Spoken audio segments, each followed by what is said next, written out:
Mi nombre es José Luis Mariscal, para los que no me conozcan, soy profesor investigador del Instituto de Gestión del Aprendizaje en Ambientes Virtuales, eh, y voy a ser el moderador de esta sesión. Como ustedes saben, es el propósito del seminario de investigación, que yo creo que ya va para sus 15 años. Habrá que checar esos antecedentes, pero yo creo que ya va para como 15 años. El propósito de este ejercicio es justo socializar los avances que se van haciendo como parte del ejercicio académico de los investigadores del instituto, adscritos al instituto. Un espacio para poder comentar, compartir, mejorar, proponer, etcétera, ¿no? Cada semana se van presentando diversos eh, ponentes que van trabajando diversos temas.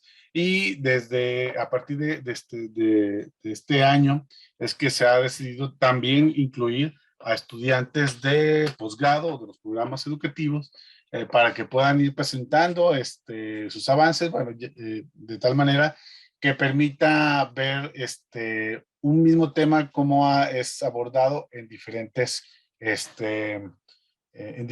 programas educativos. En este caso, pues vamos a tener justo la participación de dos ponentes o de dos diferentes posgrados, y con un tema que integra justo el trabajo que se están realizando cada una por su parte. Es el tema titulado Investigación e Intervención sobre la Gestión Cultural, y en este caso se centrará sobre las artesanías. Eh, Como parte del ejercicio académico que se hace dentro de la formación de UDG Virtual, tanto en la licenciatura como en el posgrado de gestión cultural, pues es un tema muy recurrente de investigación el patrimonio. Y bueno, ahora estamos viendo que también hay otros programas que también están tomando este tipo de este tema, el cual pues queremos justo crear estos enlaces, estos espacios de reconocimiento, ¿no?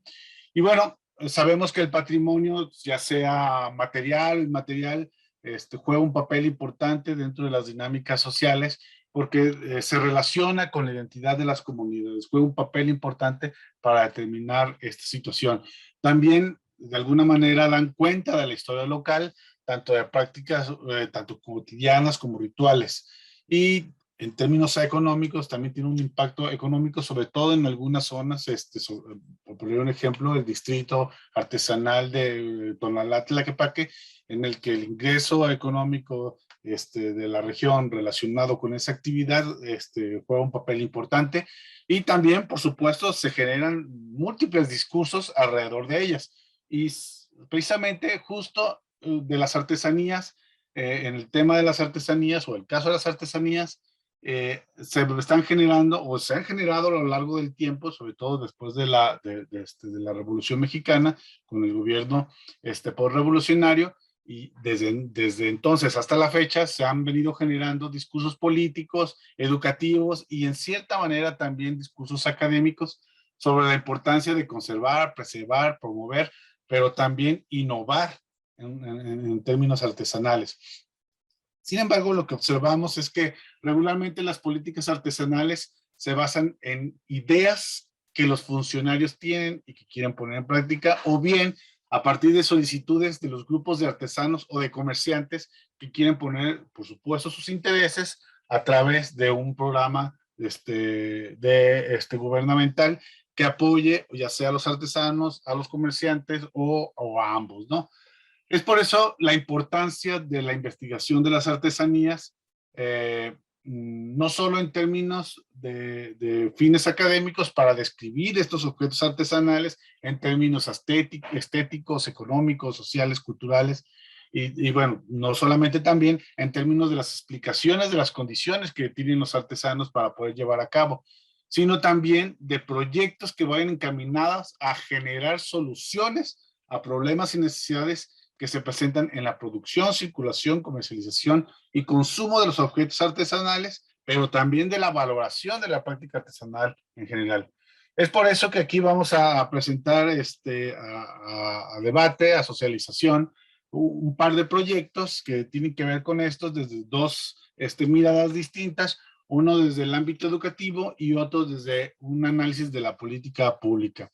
En ese sentido, nuestros ponentes son dos, les comentaba. La primera es Evelyn, a quien le agradecemos que haya aceptado la invitación y que esté aquí.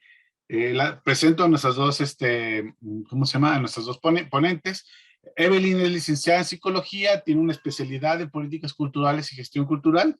Es egresada de la maestría en gestión del aprendizaje en ambientes virtuales.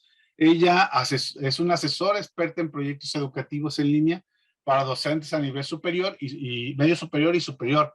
Es facilitadora de espacios de aprendizaje virtual mediante el uso de plataformas virtuales y herramientas web 2.0 y se enfoca en la investigación en acción con poblaciones de productores artesanos y de investigadores como una red que cuida y preserva los saberes que contribuyen al cuidado del medio ambiente desde una mirada sustentable. Por su parte, Ofelia Muñoz es licenciada en gestión cultural y es egresada de la maestría en gestión de la cultura. En los últimos años ha coordinado jornadas culturales en Santa María Magdalena a través del programa de comunidades y barrios de la Secretaría de Cultura del Estado de Querétaro y además ha impartido talleres de sensibilización para profesores.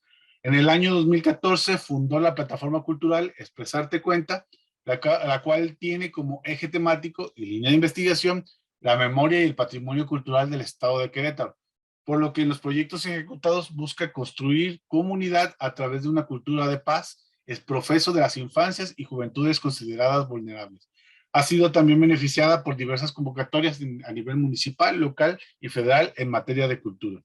Muchas gracias, Ofelia, por aceptar la invitación. Y bueno, les comento, la dinámica, como saben, va a ser la siguiente. Va a tener a cabo la presentación de su trabajo de Evelyn, la cual podrá hacerlo y posteriormente vamos a darle voz a Ofelia para que haga también lo suyo y al final abrimos la oportunidad para hacer preguntas y respuestas y comentarios y sugerencias también a los proyectos.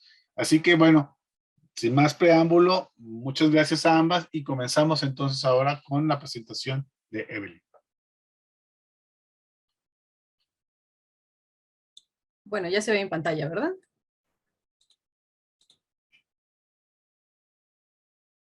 Si me dices, José Luis, si la ven sin problema. Sí, perdón, tenía el micrófono apagado, sí. Ok, gracias. Bueno, voy a comenzar. Permítanme tantito para no pasarme en tiempo. Buenos días. Mi nombre es Evelyn Guadalupe Cáceres Jiménez.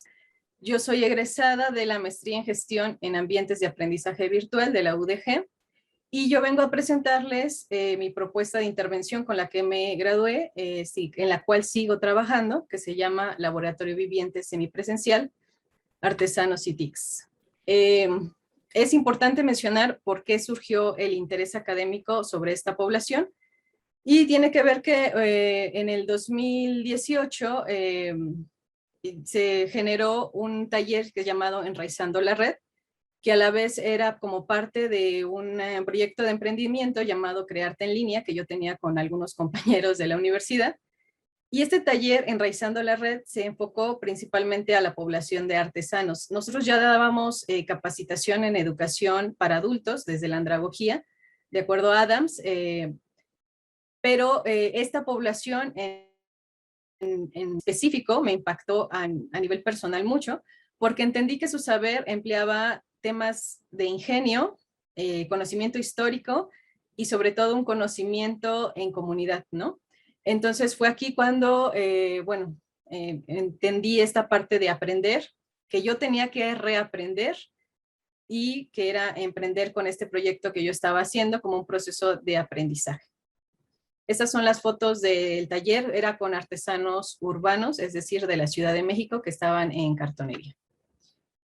Es así como en el 2019, cuando se nos da la oportunidad de hacer un proyecto de intervención, yo me vinculo con el doctor Gustavo Viniegra de la Universidad Autónoma Metropolitana, porque él ya trabajaba con artesanos eran artesanos rurales en la zona de Hidalgo. Los artesanos eran conocidos porque en la zona, en las zonas geográficas donde ellos habitaban, ellos utilizan el maguey, llamada la planta maravilla, como una materia prima con la cual ellos hacen diferentes artesanías. Algunos de los referentes empíricos con los cuales me fui encontrando en temas de educación, bueno, eran escuelas nocturnas para artesanos en Chile, donde se daba un aprendizaje unidireccional, es decir, ellos consideraban que era lo que los artesanos debían aprender y entonces los estaban educando de alguna forma en estas áreas que eran baños públicos, teatros populares, protección a las industrias nacionales, etcétera. Algunas otras que me encontré eran organizaciones gestadas en 1843 por artesanos, donde ellos hacían una organización, ellos se llamaban y ellos mismos se capacitaban unos a otros. Y bueno, en México, pues obviamente no fue la excepción. También en México se dio muy fuerte el tema de la castellanización hacia esta población. Parte de mi justificación con la que abordo esto es que a nivel internacional por la UNESCO, la labor artesanal es conocida como una herencia que resguarda el pasado histórico de las comunidades. Sin embargo, nuestro sistema económico neoliberal pues ha hecho que esta población esté segregada tanto a nivel económico, social y educativo, y sobre todo la parte tecnológica, donde ellos no tienen acceso y obviamente no tienen pues, digamos que buenas conexiones en las zonas donde ellos se encuentran. En el planteamiento del problema, pues se buscaron datos estadísticos de los 119 millones que somos, más de 119 millones de mexicanos que somos, 12 millones de ellos se dedican a la producción artesanal y 8 millones de ellos son mujeres, es decir, ellas aportan con su labor a un 2.8% del PIB nacional. ¿Y cuál es la problemática que se encuentra? Bueno, la problemática es que lamentablemente solo un 10% de las ganancias que ellas hacen con su artesanía llega a sus manos. Ahorita vamos a ir indagando más un poco de esto. Y bueno, aquí retomo el trabajo del doctor Gustavo Viniegra, quien plantea en este mapeo el por qué coincide la pobreza rural en las zonas donde hay más agave. Él maneja que son estados como Chiapas, Oaxaca, Hidalgo, Tlaxcala, Veracruz, Sinaloa y Jalisco, que son zonas que nosotros vemos en el mapa del lado izquierdo, que son zonas en rojo, y del lado derecho pues vemos que coinciden con zonas que que tienen gran cantidad de maguey. ¿Y qué pasa cuando hay pobreza extrema? Bueno, pues se dan pocos ingresos a los pobladores y estos pocos ingresos hacen que la población migre. Sobre todo se migra la población que son varones y que son jóvenes, migran a los estados vecinos como trabajadores o migran en su mayoría a los Estados Unidos. Y bueno, lo que también se encontró fueron narrativas donde un porcentaje entra a esta parte, al narcotráfico, lamentablemente. Aunque ellos viajan a Estados Unidos y mandan remesas, parte de estas remesas son utilizadas por los pobladores para pagar las deudas de las cuales ellos se hicieron al momento de viajar o al momento de que ellos conseguían una entrada, las familias se endeudaron. Entonces parte de estas remesas se va en pagar estas deudas que se generó, así como pago en alimentos, ropa y en muy pequeña medida, pues algo de, digamos que, ¿cómo se llama? Pues sí, como para sus fiestas populares y demás, ¿no? En los datos del CIDEA, que es el Centro de Investigación de Hidalgo, el Hidalgo maneja que tiene una estructura económica por debajo de la media nacional, que se encuentra en pobreza extrema y en marginación.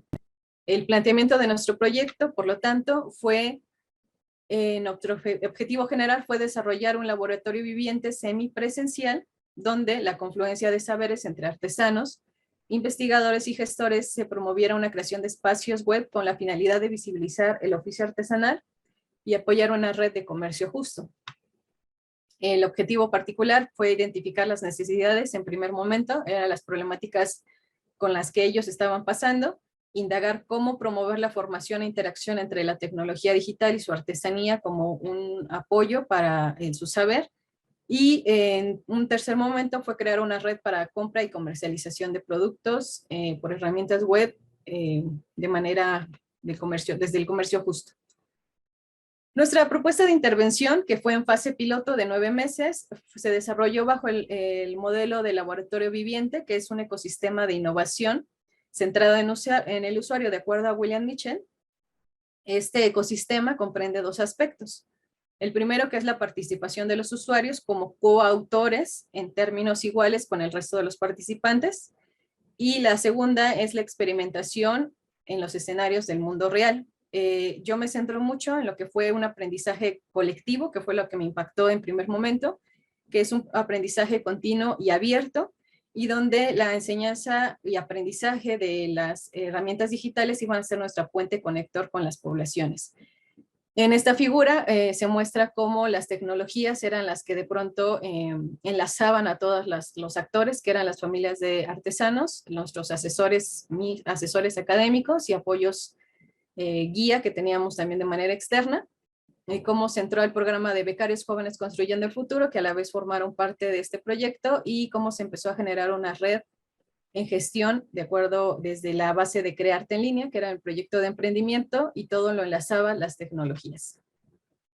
La metodología, por lo tanto, se da desde un aprendizaje autónomo enmarcado en la propuesta de intervención, como mencioné, de un laboratorio viviente, que a la vez forma parte del paradigma sociocrítico desde la investigación-acción. Esto va a buscar que esta metodología se adapte al contexto y necesidad de la comunidad y que se centre en acciones muy concretas de acuerdo a la situación o problemática. Retomo a los autores de Carey Cummings, donde ellos manejan una espiral de aprendizaje. Dicha espiral tiene una forma que es continuamente, digamos que tiene un continuo cambio, ¿no? Siempre se está reestructurando. En el, digamos, del lado derecho, vemos en el punto 1 que es planear, cómo se va a hacer para llevarse a la acción. El segundo punto, que es actuar, cómo se va a llevar bajo ese plan. Se va a dar un proceso de observación y por lo tanto después de reflexión y retrospectiva. Es decir, hay una pausa donde decimos qué está sucediendo, cómo se evalúa, hasta dónde se lleva y de pronto se vuelve a replantear y a retomar con lo que se ha aprendido. Esta metodología es una metodología cualitativa y se centra más en el discurso que en los números.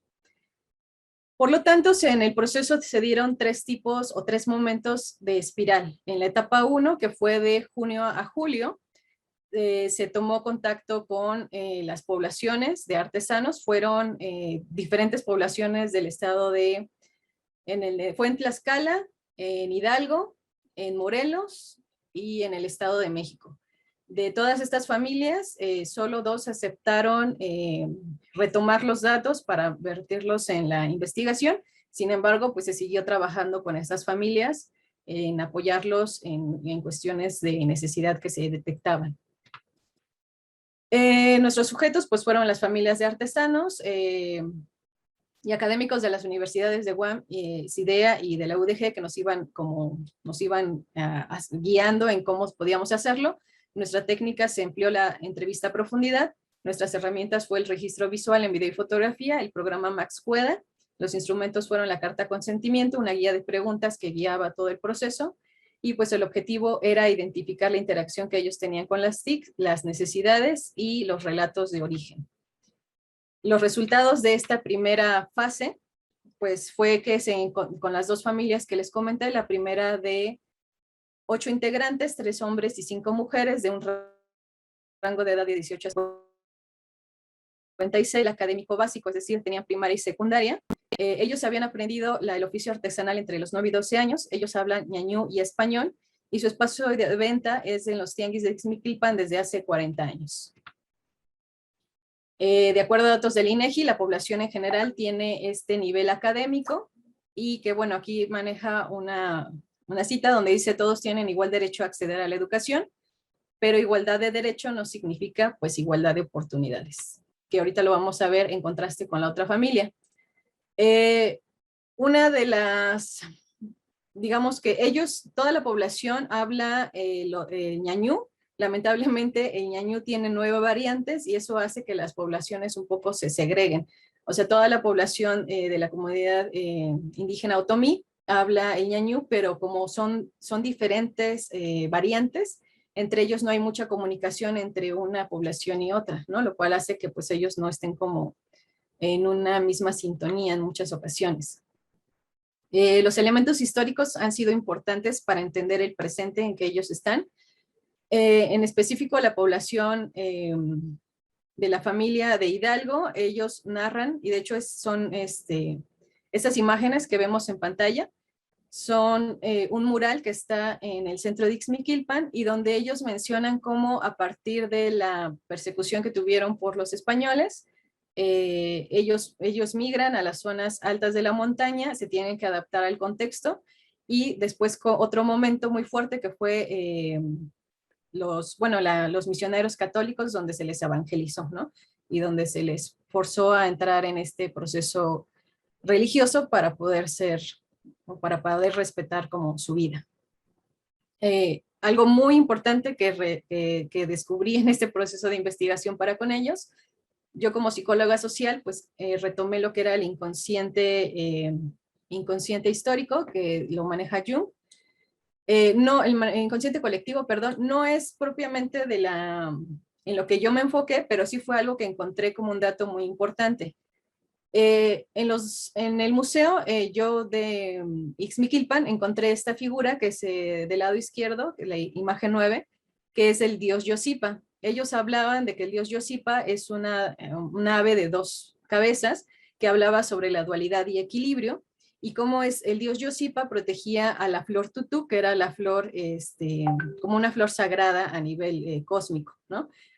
Cuando yo voy con la población de artesanos, ellos hacen este tipo de bordados en sus, pues digamos que en su ropa o en sus servilletas, y siempre tienen estas aves en par, y las aves en par siempre están alrededor de la flor tutú. Cuando yo pregunté qué significaba, ellos me decían, bueno, mira, es que si las aves están de espaldas, quiere decir que en la familia hay discordia.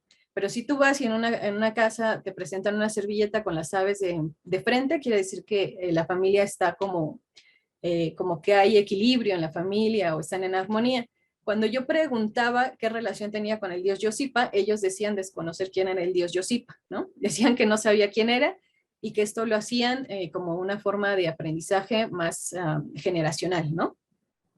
Y que tenía que ver con el equilibrio, pero sí había como una línea de separación entre su pasado histórico y lo que actualmente ellos entienden de su artesanía. Uno de los relatos que más importó de acuerdo al programa Más Pueda fue obviamente los elementos familiares o generacionales al que ellos pertenecían. Lo mismo se encontró, digamos, la misma situación que se encontró en este tipo de estropajos que hace la familia de Hidalgo, que son estropajos de Isle, y que son estropajos que cuando yo pregunté a la señora cómo es que había creado esta figura, ella decía que fue a partir de su imaginación y que todas las demás le habían copiado, ¿no? Ella decía, no, es que yo lo creé a partir de lo que yo me imaginé, pero pues las demás yo creo compraron y me copiaron la figura porque ya la encuentras en muchos lugares. Cuando yo hice esta semejanza con la flor tutú, que tiene una semejanza simétrica, y se la mostré a la señora, ella me decía que pues sí, que a lo mejor se parecía, pero que no, o sea, que ella no sabía como esta relación de la flor tutú, ¿no? Que ella aseguraba que era como una creación de su imaginación, entonces se vuelve a encontrar esta disociación entre su pasado histórico y su presente, ¿no? Aunque hay como un inconsciente en el que ellos lo replican en sus artesanías. Parte de lo que me encontré pues fue que ellas vendían, no, me decían que iban personas a su comunidad porque su comunidad está como lejana a Ixmiquilpan, como a 1 hora o 2, y que iban personas que les compraban sus estropajos a 8 o 10 pesos, estos más o menos son los precios que me daban, les compraban a 2 pesos, a 8, y en el tianguis de Ixmiquilpan, que era solo privilegiados quien podían estar ahí, se vendían un poco más caros, que se vendían de 25 a 30 pesos. Cuando yo hago esta búsqueda en internet, encuentro que hay espacios que no les dan a ellos su autoría y lo venden a un precio sumamente alto, es decir, a ellos les pagaban, de hecho, hasta a veces el menos del 10%, ¿no? una pieza que se vendía en internet en 250, a ellos se las pagaban en 8, e incluso tardaban 6 meses en pagarles la cantidad de estropajos que se llevaban, ¿no? Y lo mismo pasaba de manera extrema, por ejemplo, con esta última esponja, que la encontraban en línea en 2,227 pesos y a ellos se las pagaban en 8 pesos. Entonces, cuando yo les muestro estos datos a ellos, ellos empiezan o sea, como a entender cómo es que estaba siendo valorado su artesanía por fuera, y ellos incluso empiezan a subir un poco los precios de sus artesanías, ¿no?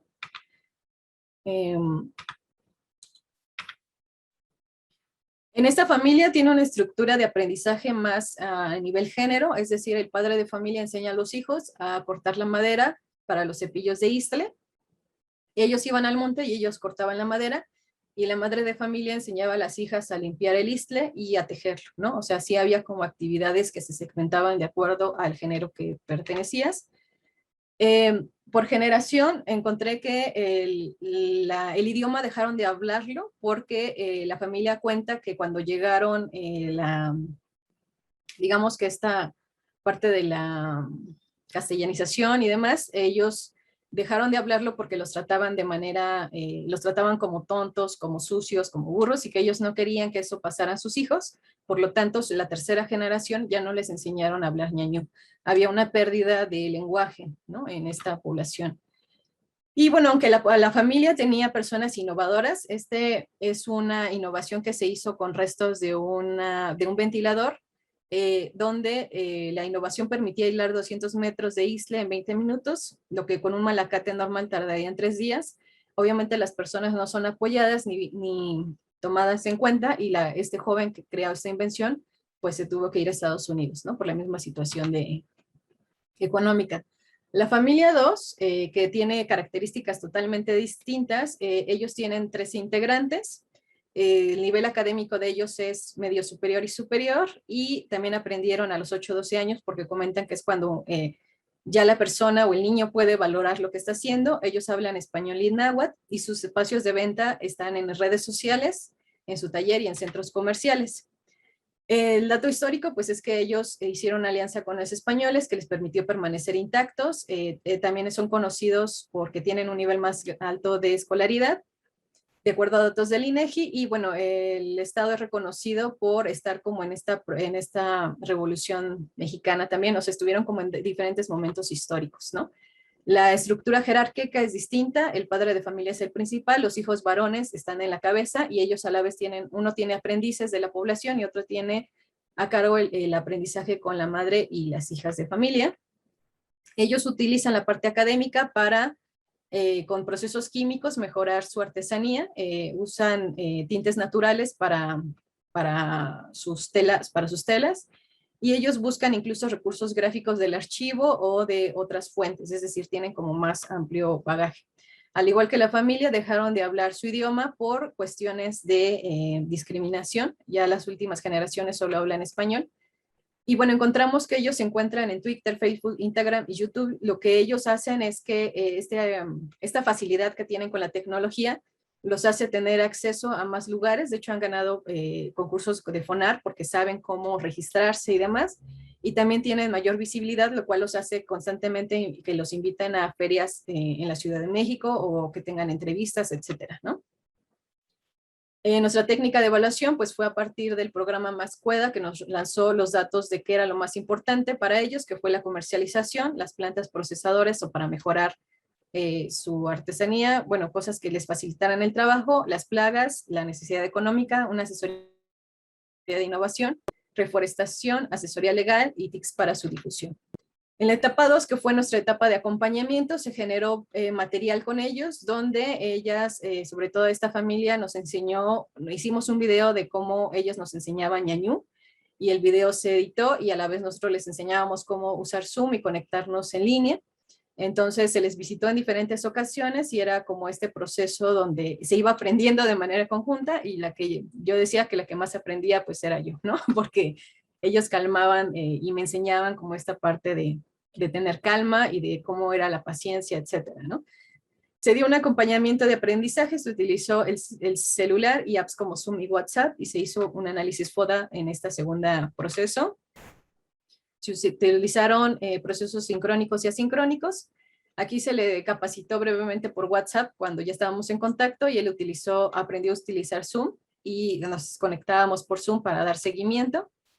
Se editó el video y se les preguntaba a ellas qué opinaban, qué les parecía, y ellas nos comentaban, o sea, iban siendo parte de lo que ellas querían que se mostrara en la red, ¿no? O sea, ellas nos enseñaron y a la vez ellas eran parte de lo que se mostraba al final. Obviamente estaban de acuerdo en que se mostrara. Desde este lado también hubo un proceso de acompañamiento en el tema de las asesorías con nuestros asesores académicos. Como bien dije, se apoyó con becarios del programa Jóvenes, a quien se les capacitó en temas de tecnología, fotografía, redes, y ellos a la vez también ya tenían una habilidad con la que ya venían, y esto ayudó a que ellos propusieran que se crearan catálogos de sus productos, que se hicieran las redes sociales, se propuso incluso el nombre, y se hizo la página web. Entonces el proyecto empezó a generar una identidad propia. Ellos tenían un proceso de evaluación mensual por medio de la plataforma, donde también se les iba calificando el desempeño o la participación que ellos tenían. Y parte de los materiales que se hicieron, por un lado, los artesanos, ellos nos daban, de este lado de la clase de ñañú, un tema sobre la importancia del plagio y cómo afectaba a las artesanías. Se grababa y los becarios ayudaban a todo el proceso de edición y de difusión en redes, ¿no? Nuestra etapa de evaluación fue, como dije, FODA, que es identificar fortalezas, oportunidades, debilidades y amenazas. Y bueno, parte de nuestras fortalezas en las que voy a resaltar es la riqueza de conocimientos al ser un grupo multidisciplinar. Las debilidades pues eran los problemas técnicos, la mala conexión de pronto por las zonas. Nuestra amenaza pues fue la población a quien queríamos apoyar para colocar sus productos también, pero que los usuarios tienen muy malos hábitos de regatear por los costos y no valorarlo. Y bueno, una oportunidad pues fue que empezamos a generar aparte un grupo de apoyo de usuarios que tenían conciencia social y querían como estar en contacto con este tipo de productos y de poblaciones y demás, ¿no? Nuestra espiral reflexiva de nuestra etapa 3, que fue ya cuando se generaron todas estas plataformas digitales. Se generó una página web, un WhatsApp. Perdón, porque va pasando él. Se generaron canales de comercialización y promoción. Como dije, se hicieron una página web, redes sociales, el chat, y se analizó o se evaluó, perdón, mediante el modelo SIP, que tiene que ver con una entrada, proceso y salida. Nuestros resultados de la etapa 3, pues fue la asesoría de diferentes, digamos, asesores incluso internos, como Incubaempresas, que nos iban guiando en cómo poder apoyar a los artesanos, en qué lugares meter sus productos, y obviamente tratar de no perder la línea de qué era lo que estábamos haciendo. Se hizo el modelo Canvas, se hicieron las plataformas y nos dimos cuenta que quien más nos seguían eran mujeres de 18 a 30 años, que usualmente tenían como un nivel medio superior. Todo se intentó poner en esta página web que se llama Tianguis Arigua, donde Tianguis Arigua fue creada el nombre y el logo por digamos que una lluvia de ideas con los mismos becarios. Incluso Tianguis Arigua es que se llama Mercado con Alma. Se registró y digamos que es una marca original y que tenía que ver con esta mano cubriendo la flor, como en ese sentido de protección. Se hizo un espacio que es el espacio de aprendizaje, donde aquí empezábamos a subir lo que ellos nos mostraban y que los usuarios podían entrar y ver que tenemos que aprender de la población también, ¿no? Y bueno, se hicieron algunos videos que están, y bueno, como decíamos, nuestra técnica en la evaluación en la etapa 3, pues fue evaluar cómo entraban, qué proceso tenían las redes y cuál era el proceso de salida para con los usuarios. Se hizo, como bien dije, en la entrada fue recabar la información de los beneficios de los productos con los mismos artesanos. El proceso fue la creación de los datos multimedia junto con ellos, y la salida fue la promoción y comercialización y los beneficios financieros que se les empezó a generar a las familias. Nuestra reflexión, pues, es que la experiencia con artesanos de Hidalgo y Tlaxcala nos hizo ver que abunda el maguey, pero que los artesanos se benefician muy poco de la venta de sus productos, ganando apenas un 10% del proceso de su creación, que una creación a ellos les lleva alrededor de 3 meses, ¿no? Se identificó gracias a la información del museo y de algunos textos que los diseños creados por los artesanos son ancestrales y que de generar conciencia de este hecho puede ayudarnos incluso a la defensa legal de sus creaciones, como bien menciona la presidenta de la Comisión del Senado, Susana Har Itubarria, que bueno, sacó un comunicado en el 2019, y que la comercialización y la asesoría legal deben estar relacionadas en estas comunidades. Que la tecnología fue un puente conector y decodificador de los saberes, idiomas y orígenes históricos, porque sí teníamos diferente forma de pensar y demás, y la continuidad que pudimos dar a través de las redes nos ayudó como pues a entendernos, a entender sobre todo cómo es que era para ellos lo más importante. Se generó material audiovisual como la clase de ñañú, que al momento no existía nada en la red sobre este tema. Sí hay mucha material escrito, pero nada audiovisual.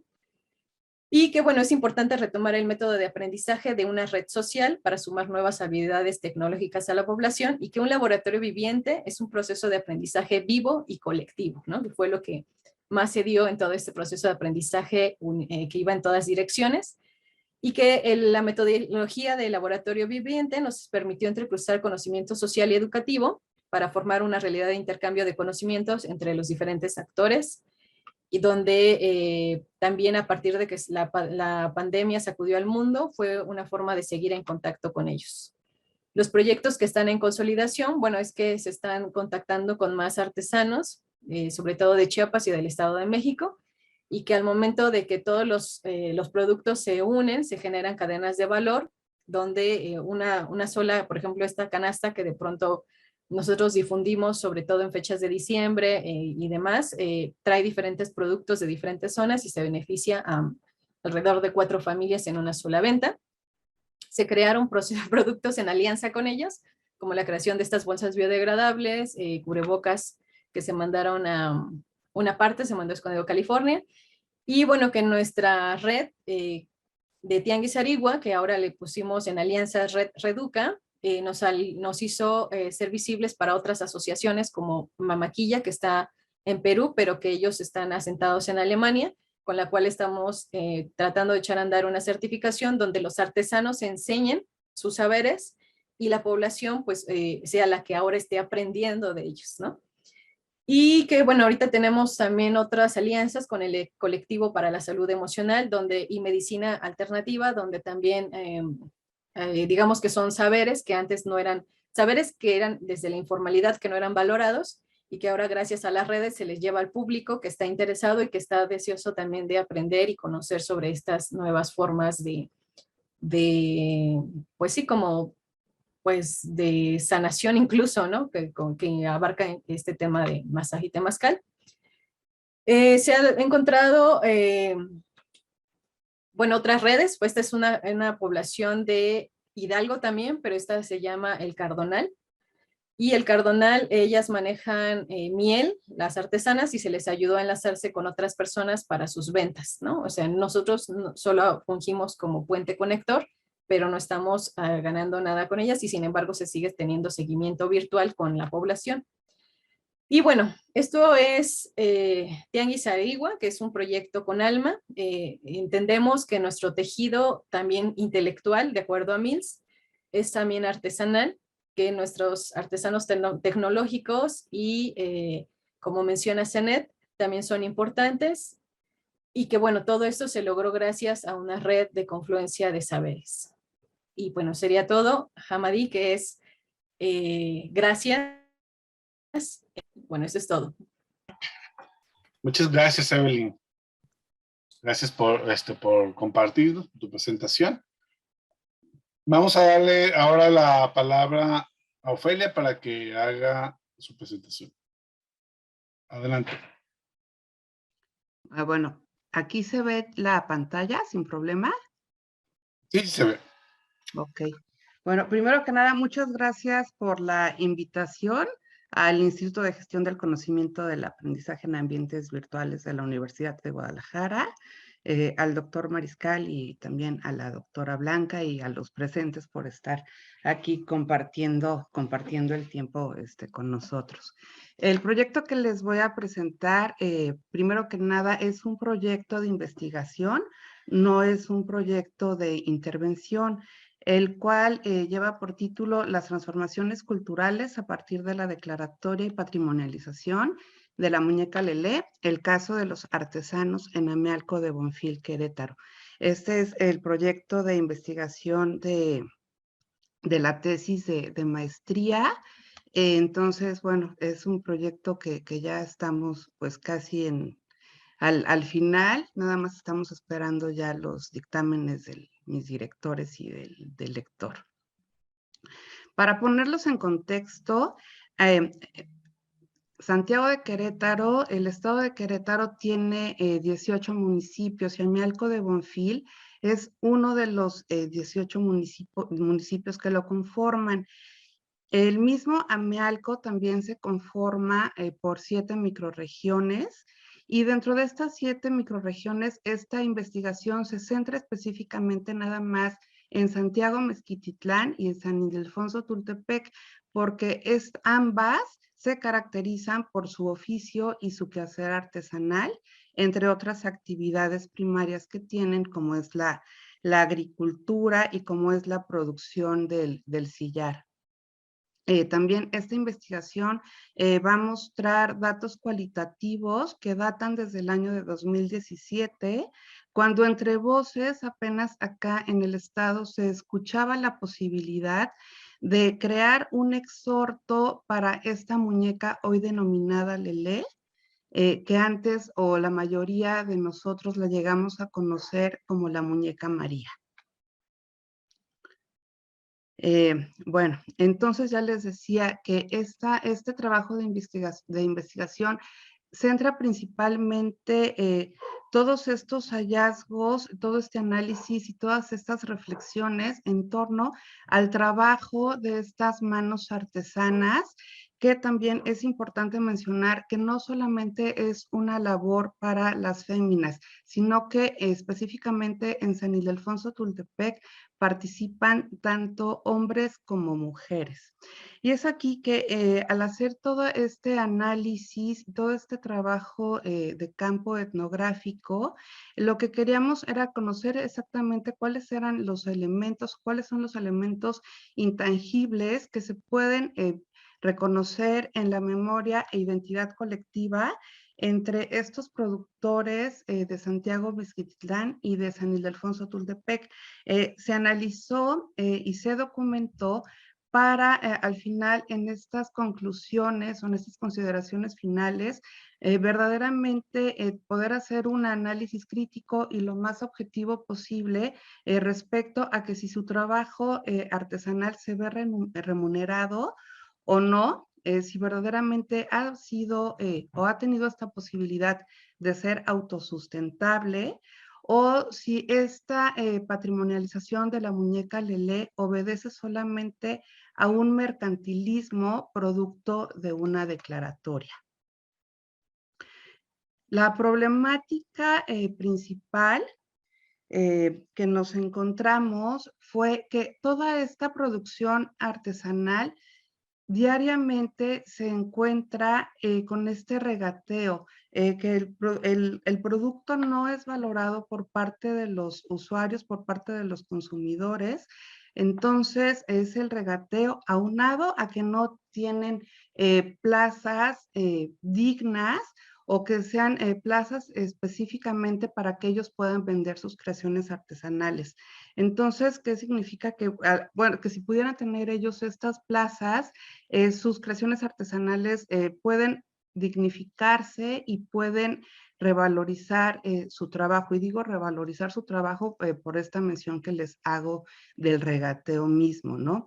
Entonces, como no tienen estos espacios para ellos, lo que hacen es que ofrecen todas estas artesanías que pueden ser muñecas o que también pueden ser estas servilletas bordadas o también fundas de almohadas.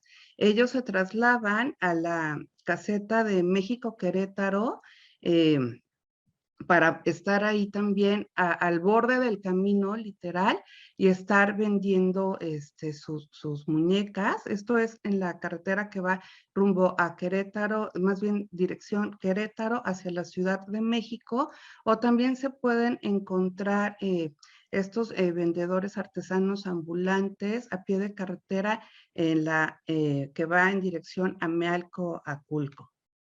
Otra problemática que también es importante mencionar es que la falta de empleo y este oficio artesanal que ellos tienen es insuficiente para que ellos puedan sufragar todos sus gastos o para que puedan mantener a sus familias. Entonces, la distinción como pueblo mágico y la declaratoria de la muñeca Lelé como patrimonio cultural del estado de Querétaro no ha sido suficiente para que ellos puedan tener este trabajo con una remuneración económica que les permita llevar el sustento a sus familias.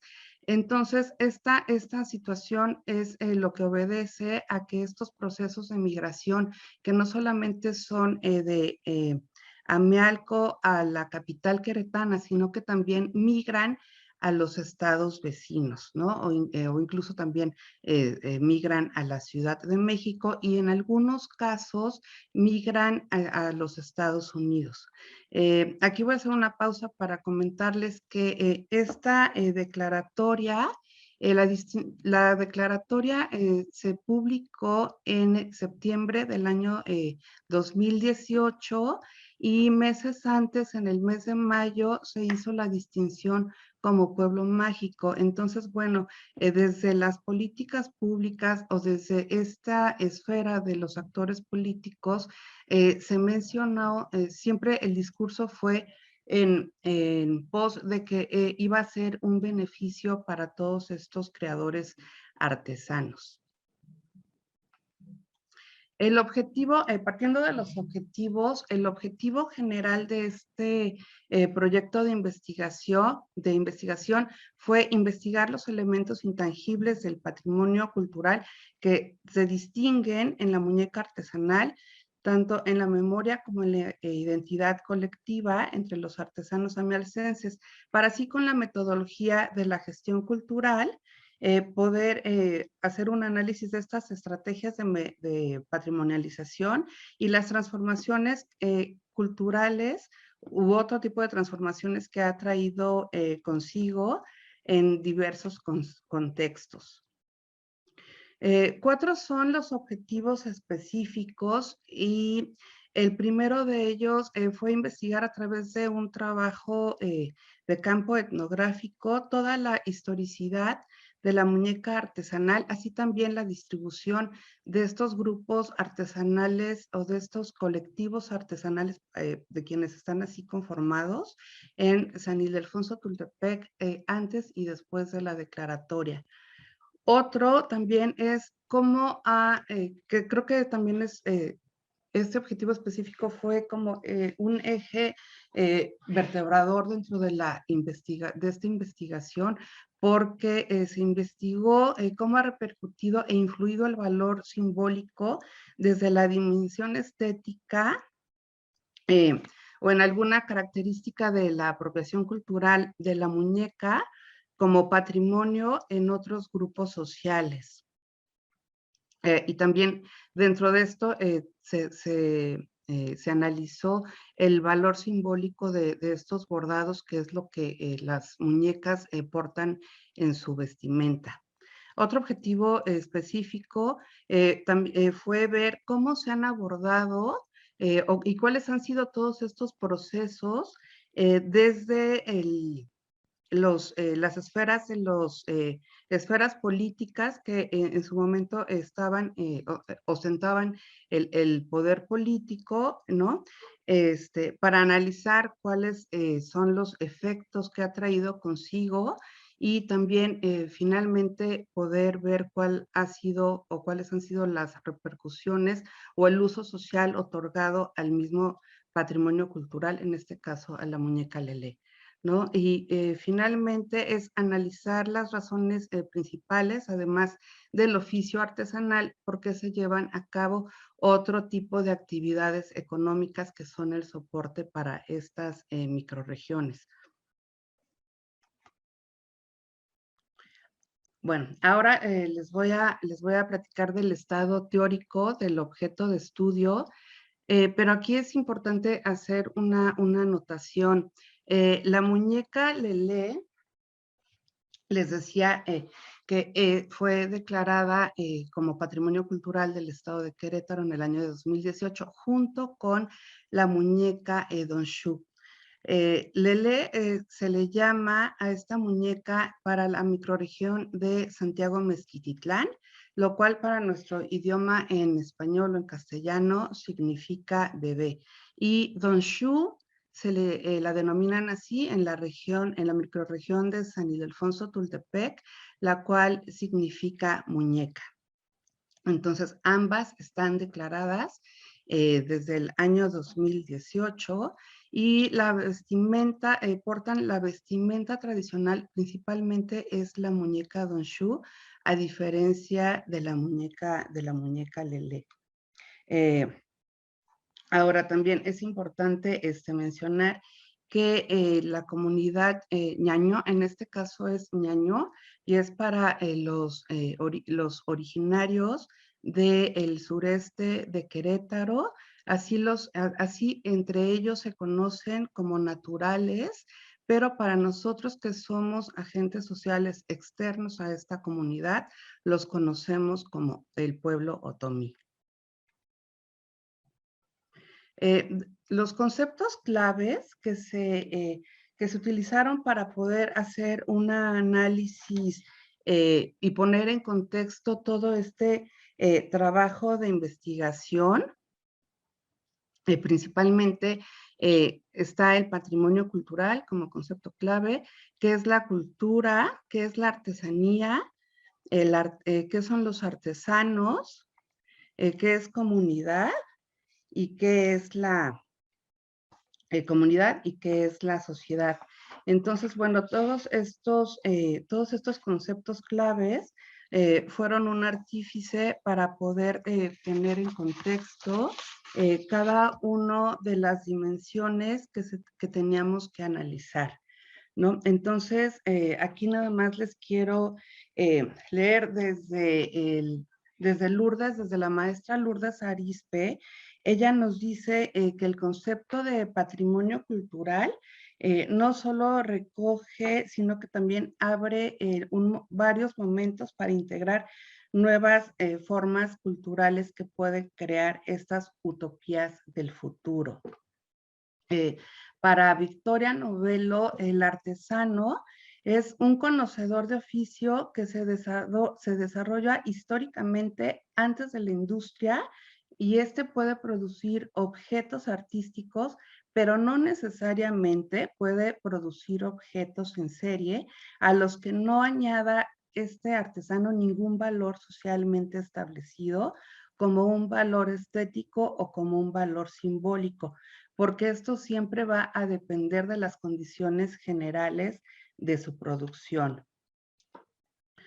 Por su parte, hablar de cultura, sabemos que la cultura es un concepto polisémico, pero bien el concepto de la UNESCO nos la define como el conjunto distintivo de una sociedad o de un grupo social en el plano espiritual, material, intelectual, emocional, que comprende el arte, la literatura, los estilos de vida, y bueno, toda esta miscelánea de rasgos distintivos espirituales y materiales que nos caracterizan a nosotros como sociedad o como grupo social. Entonces, es así que también estamos analizando este tema del valor simbólico del bordado artesanal, porque esto es una tradición y es una herencia cultural que otorga el artesano a sus creaciones, y a la producción de la muñeca, pero lo que se trata de, o se trató de evitar en este cometido de investigación fue hacerlo de una manera más objetiva para evitar hacer una folclorización de sus bordados, sino que verdaderamente darles el peso y enaltecerlos por lo que respecta a su memoria social, a su memoria colectiva y a todos estos valores identitarios que han sido parte de ellos, que han sido su constructo social y que hoy forma parte de su patrimonio cultural material.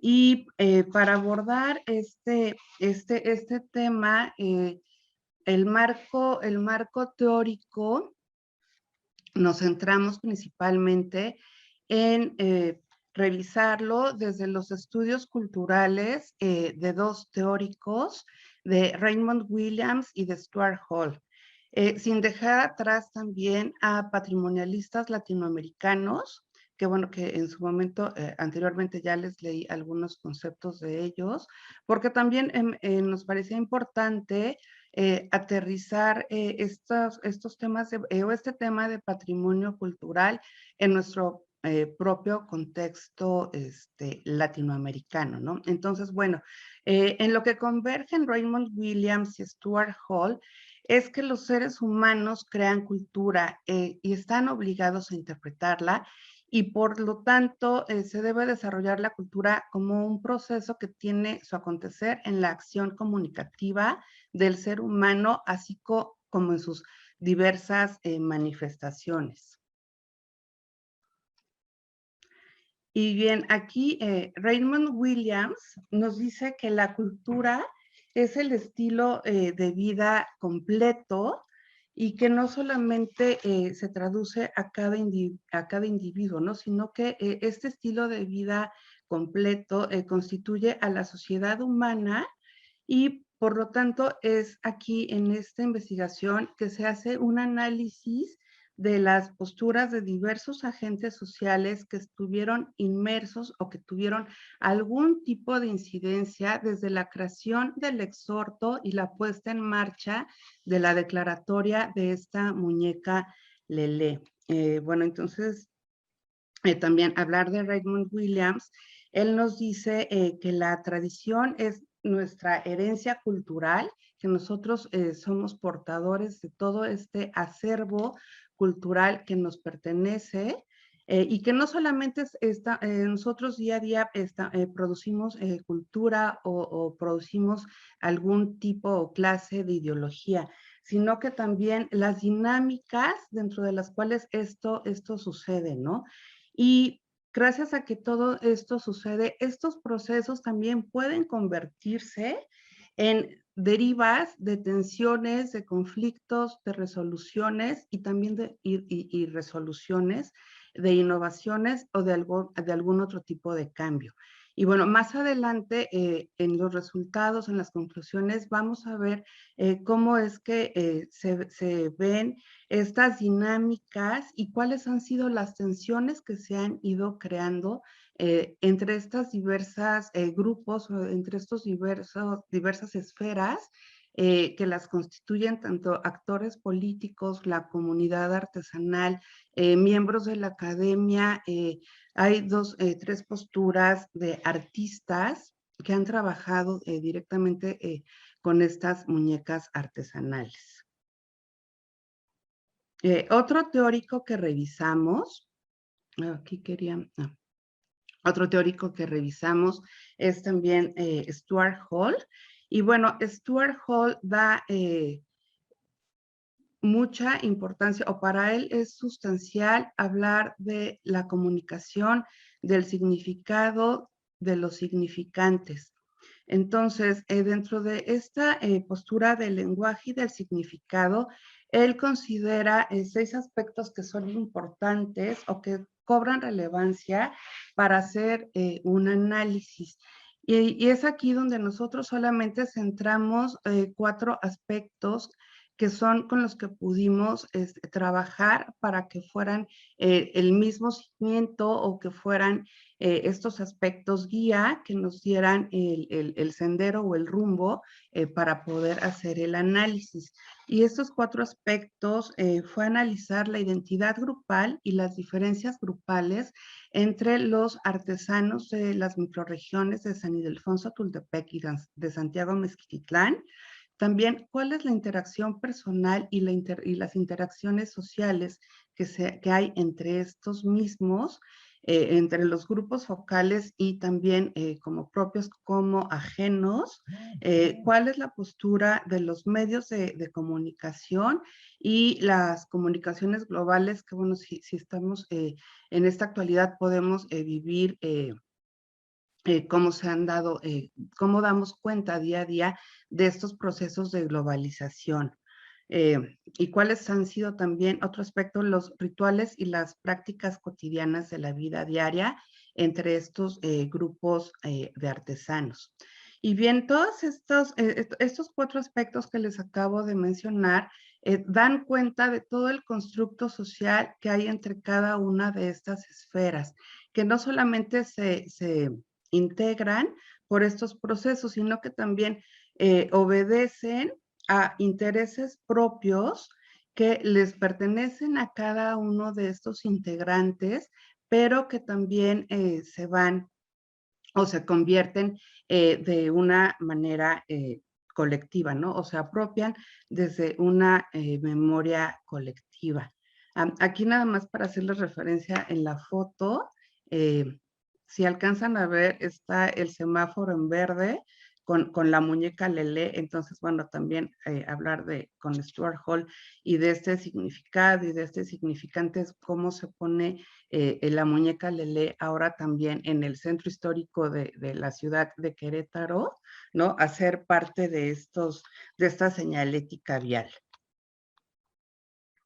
Hablar de patrimonialistas latinoamericanos, específicamente, Lorena Mancini nos dice que el significado cultural del patrimonio siempre debe de ser la conservación, puesto que se debe de proteger y se debe de transmitir e interpretar correctamente.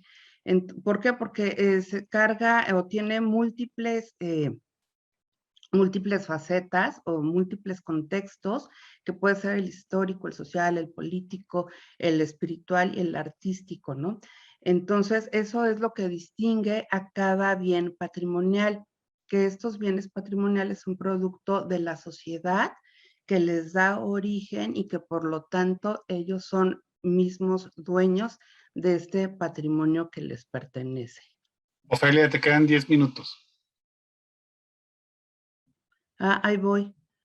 Bueno, la investigación cualitativa es quien orientó a esta misma metodología, y las técnicas de investigación fue principalmente el análisis documental, el análisis textual, la semiótica, junto con el simbolismo y el análisis del discurso de cada uno de los agentes sociales que fueron entrevistados.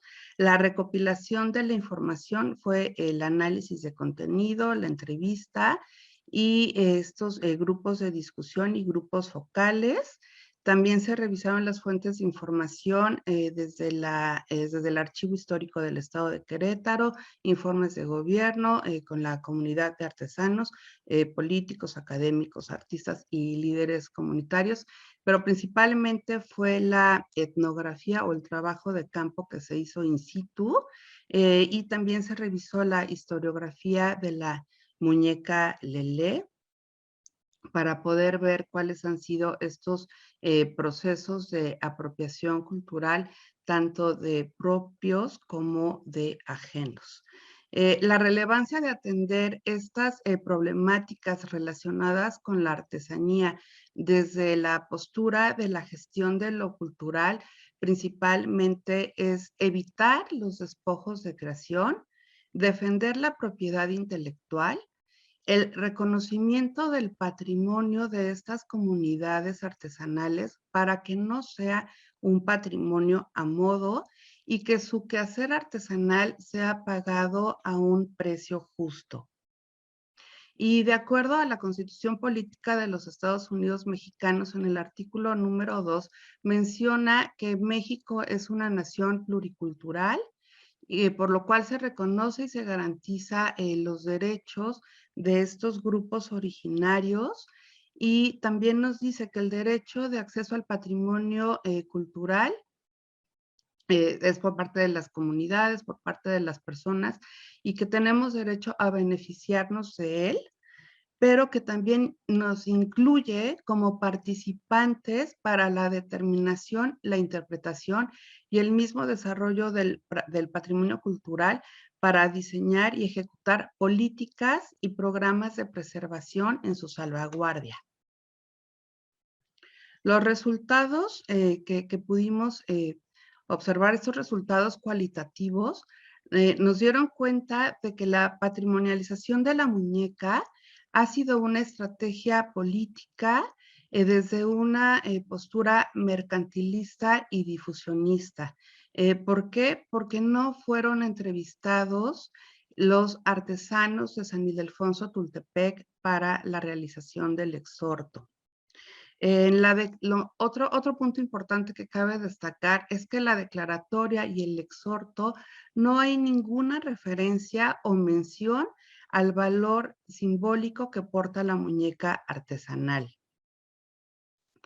La apropiación cultural que se ha dado desde su segunda y tercera categoría ha sido la dominación cultural y la explotación cultural por parte de una organización de la sociedad civil, por un colectivo estudiantil de la Facultad de Antropología de la Universidad Autónoma del Estado de Querétaro y por el mismo Festival de la Muñeca Artesanal que se lleva a cabo desde hace 13 años. En esta parte de la clase política, haber hecho esta declaratoria se ve como una estrategia de un modelo de comunicación difusionista, lo cual es una falacia cuando en el discurso de estos actores políticos nos hablan de que esta política pública, esta declaratoria, fue desde este modelo de transformador participativo en donde han tomado en cuenta a todos estos colectivos de artesanos, ¿no? También pudimos ver cómo ha habido un intento de robo de propiedad intelectual, tanto de extranjeros como de nacionales. Y bueno, aquí en este robo o apropiación cultural, lo más sorprendente es que se otorgó la propiedad y registro al gobierno estatal. Y entonces en este registro que ahora ellos tienen, eh, los rubros que tienen ellos catalogado esta marca de la muñeca Lelé, ellos pueden hacer uso para hacer campañas turísticas, para propaganda turística, las campañas que ya les decía políticas, para recaudación de beneficencia para terceros y finalmente para difusión de conocimiento, cultura y deporte. Otro hallazgo fue que los discursos de la esfera política se apegan o nos hablan desde un posicionamiento ético, donde la identidad y la afirmación de valores solamente amplifican las voces ocultas o negadas, y ellos estos actores políticos solamente consiguen potenciar su presencia en la esfera pública. Y las propuestas para atender la problemática es poder hacer una triada entre cooperación, cultura viva y desarrollo sostenible, y cooperación para que estos representantes de los colectivos artesanales también busquen que sean autogestivos con quienes estén al mando o quienes estén en este ejercicio de la vida política cultural, para que sea cultura viva en propia voz de esta comunidad ñañó, y para que finalmente pueda ser parte de un desarrollo sostenible que los lleve a un desarrollo social y un desarrollo económico comunidad. Otra propuesta es que las políticas culturales deben de planearse de manera primigenia como una cadena de valor, tomando en cuenta los derechos humanos y en el que se impulse verdaderamente el diálogo y la diversidad intercultural. Y otro punto importante, desde la gestión de la cultura es importante que para esta formación de las políticas o planeación de las políticas públicas y de las políticas culturales se incluyan agentes culturales como mediadores entre la acción cultural y toda esta producción o el quehacer de los artesanos para que ya no se legitime este quehacer artesanal solamente por quienes lleven el ejercicio o la hegemonía de la acción política, ¿no? Sino que haya puentes mediadores y finalmente hacer una evaluación de impacto desde la puesta en marcha de esta declaratoria para que se puedan generar cambios o modificaciones y se logre verdaderamente un modelo transformador participativo para el mismo desarrollo social. Muchas gracias. Muchas gracias, Ofelia. Bueno, pues abrimos la posibilidad de hacer preguntas, hacer comentarios, sugerencias con respecto a lo que aquí se expuso. Adelante, Pilar. Gracias, José Luis. Pues yo quiero felicitarlas a las dos, tanto a Evelyn como a Ofelia. Me parecen muy interesantes sus proyectos. Y Evelyn, yo tengo una inquietud, tengo pregunta para cada una, pero primero quiero preguntarle a Evelyn, yo tengo una inquietud respecto a lo que estás haciendo con estos grupos artesanales, de artesanos. Me metí ahorita así rápidamente para conocer la página y me parece que es muy interesante porque estás, le das voz al artesano, ya que pones ahí una pequeña semblanza y cosas por el estilo, pero hay la posibilidad de tener con esto un repositorio de los portadores, es decir, del artesano vivo, el portador del conocimiento, un repositorio de ellos ahí donde podamos conocer quién es, lo que está haciendo, en qué comunidad está, para poder tener un trato directo con el artesano y no con un intermediario. Sí, de hecho, un poco es la idea de de la certificación que estamos manejando en apoyo con la Asociación de Mamaquilla y el Instituto de Leipzig y la Universidad de Morelos, donde se les va a dar voz a ellos. Incluso el taller lo va a dar Ignacio Nezahualcóyotl, que es digamos, el artesano en temas de tintura textil o pintura textil, y él es el que va a dar el taller y es con quien ustedes van a tener el trato directo, ¿no? De hecho, también nosotros, como les dije, fungimos como puente. Como les mostré, la comunidad de artesanos del Cardonal, no, perdón, sí, es que me confundo entre los nombres, entre el Dado y el Cardonal, San Andrés da Boxta, ¿no? Que ya son varios. San Andrés da Boxta, lo que hicimos fue que ellos venden miel y encontramos a una persona que quería miel para sus palanquetas, que le da un sabor único por ser miel de agave, y ellos querían que fungiéramos como mediadores en esta dinámica en la que ellos están acostumbrados, ¿no? Y nosotros les dijimos que no, que nosotros solo les íbamos a pasar el contacto, que les íbamos a asesorar en cuanto estaba en el mercado y que ellos eran los que tenían que aprender a hacer sus negocios, ¿no? Pero que nosotros no nos íbamos a meter, ¿no? Entonces, así ha sido, de pronto nos rebasa y no nos ha dado tiempo de subir todo a las redes, pero incluso pasó también con las artesanas de jabones en Morelos, o sea, donde nosotros les conseguimos más bien los espacios y ellos empiezan a adquirir digamos que esta habilidad también.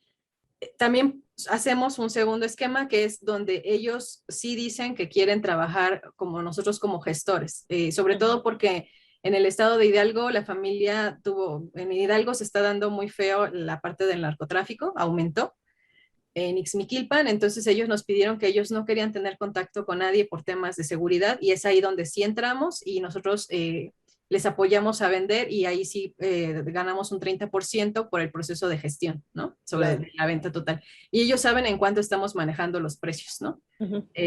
Pero se trabaja en las dos modalidades donde ustedes tienen contacto directo con ellos, que si gustan se los puedo, como digamos que proporcionar, sobre todo con los que ya tengo la autorización. y que justamente en eso se va a dar la certificación que se va a dar para septiembre, donde ustedes van a aprender de ellos y van a tener ellos y ellos van a ser sus maestros, ¿no? Ok.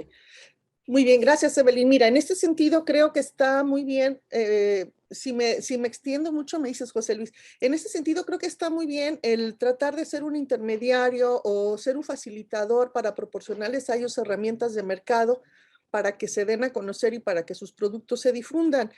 Pero pensando ya en la aportación, digamos, de conocimiento que se puede dar hacia la gestión cultural. Por eso te preguntaba la posibilidad de tener un repositorio con los agentes vivos, es decir, con los portadores vivos del patrimonio, porque creo que esto le aportaría muchísimo al campo de la gestión cultural en materia de patrimonio vivo, ¿sí? Tangible o intangible, como lo quieran catalogar por las diferentes cuestiones simbólicas y materiales que puedan tener estos, dado que nos explicaste las cuestiones eh, que están más conectadas con la cuestión ideológica de estos pueblos, la religiosidad, etcétera. Creo que podría por ahí aportarse más tener este repositorio, y te lo digo porque no recuerdo ahorita exactamente el nombre de él, pero a través de la UNESCO se abrió una página repositoria precisamente para los artesanos vivos, los portadores de este patrimonio vivo, y que se fueran registrando. Hay una muy padre que es en la India, que ahorita se me fue tremendamente el nombre y la estaba buscando a ver si la encontraba y no, pero eso creo yo que sería un buen aporte para el campo de la gestión cultural y no caer en lo que como Ofelia nos mencionó ahorita, ¿no? Que me pareció a mí, desde un principio lo pensé así, ¿no? Que esto era una especie de robo maquillado de buenas intenciones, lo que estaban haciendo con la muñeca Lelé, porque precisamente, si lo vemos, y esto ya va para Ofelia, gracias Evelyn, si lo vemos desde una postura política, es decir, una buena intención, o así entrecomillada, por parte de los promotores de, primero, el nombramiento de Pueblo Mágico de Mialco y segundo, declarar patrimonio la muñeca, me pareció al principio que era una muy buena labor que se estaba haciendo en materia del rescate patrimonial del pueblo, de la comunidad otomí, y sobre todo que les iba a ayudar económicamente a los artesanos. Pero estamos viendo que no es así. Realmente todo esto que tú nos mostraste en tu documento es algo que casi ya se veía venir, ¿no? La apropiación que van a hacer otros de un símbolo, que es la muñeca, y que lo vimos en el semáforo que nos pusiste y que lo hemos visto en un montón de lugares donde hay una apropiación, mala apropiación, es decir, un robo de la identidad, un robo de la propiedad intelectual de estos artesanos, sin tomarlos en cuenta absolutamente para nada. ¿Con qué les maquillaron esto? Ustedes van a tener más ventas, va a crecer su comercialización, como en el caso de otras plataformas, porque al declarar a Mialco Pueblo Mágico y al declarar la muñeca como patrimonio, va a venir mucha gente y les va a comprar y no sé cuánto rollo, ¿no? Hasta se fue la muñeca a viajar por Europa y bueno, se hizo un monumento gigantesco ahí en el pueblo, etcétera. Pero ¿qué está pasando realmente con los artesanos? ¿Se les está respetando su identidad? Y ya nos lo demostraste que no es así. Entonces creo yo que ahí es muy bueno el trabajo que hiciste, porque creo que nos está demostrando lo que sucede en muchísimas partes con los famosos rescates del patrimonio por parte de grupos políticos que tienen una intención maquillada. Y qué bueno que los están incentivando para que sean ellos mismos los portadores, los defensores y los que exijan su derecho, en tanto que si se está utilizando un símbolo que los representa, un ícono que los representa como comunidad, y bueno, a ver si realmente se representan y se sienten comunidad, pues que sea para ellos el beneficio y no para lo que mencionabas, ¿no? Usos de campañas políticas y apropiación por los extranjeros, etcétera. Me parece que tu documento va a aportar mucho, nos está dejando muchas luces para que tengamos cuidado con las supuestas buenas intenciones de política cultural en favor de una comunidad artesanal o de un pueblo mágico donde se supone que se les va a impulsar en el desarrollo económico. Muchas gracias y ya no me extiendo más. Felicidades a ambas. Gracias, maestra. Sí. Gracias. Y bueno, nada más, perdón, como dato, les compartí unas ligas donde viene justo el repositorio. El repositorio se creó en unos videos en los 9 meses que teníamos de trabajo, bueno, que tomamos contacto hasta que logramos estos videos, pero la idea es que sí, o sea, se vaya formando un repositorio a largo plazo, ¿no? Pero eso requiere pues mucho trabajo y sí, estoy totalmente de acuerdo con el trabajo de Ofelia. Por eso nosotros lo que encontramos en las comunidades es que ellos no confían tanto en los gobiernos, ¿no? Confían más en las instituciones, en las personas como tal que forman parte de su red de apoyo y que, bueno, gracias a que nosotros mostramos que la claridad con la que íbamos y que no queríamos que dependieran de nosotros, es que ellos nos han seguido buscando, ¿no? Pero sí tiene que ver con un proceso de generación de confianza y donde nosotros nos pusimos en total disposición de aprender y no llegar y quererles imponer, que en un principio, confieso, pues sí entré con esta postura, ¿no? Más unidireccional y que gracias al trabajo que tuve con ellos, ellos me enseñaron que no era así, que tenía que aprender mucho, era yo. Gracias. Oye, Evelyn, ¿y dónde están los links? No Se los los veo. puse ahorita en el Zoom, en el chat del Zoom. Gracias. Es que creo que me los enviaste directamente a mí. Perdón, no había visto que estaba la... Compártelos. Disculpa, ahorita los comparto a todos. No había visto que Sí. estaba en mensaje directo. No sé, Ofelia, ¿quieres comentar algo antes de pasar a la siguiente pregunta? Sí, secundando lo que me comenta la maestra Pilar, la verdad es que sí, los artesanos no confían absolutamente en estos grupos políticos que se acercan con ellos. De hecho, el trabajo de campo, como les mencioné desde un principio, lo que data, creo que desde el 2014, pero ya más en forma, desde el 2014 fue de manera empírica. Y a partir del 2017 ya lo empecé a hacer con mayor forma, porque justamente lo que quería evitar, y bueno, desde la licenciatura traigo este trabajo de patrimonio cultural, y siempre mis asesores me dieron guía de que evitara tener esta figura mesiánica, que yo en ningún momento iba a ser el rescatador de la comunidad, que era importantísimo o que verdaderamente priorizara las necesidades y sus problemáticas socioculturales, que no fuera parte de mi visión subjetiva, ¿no?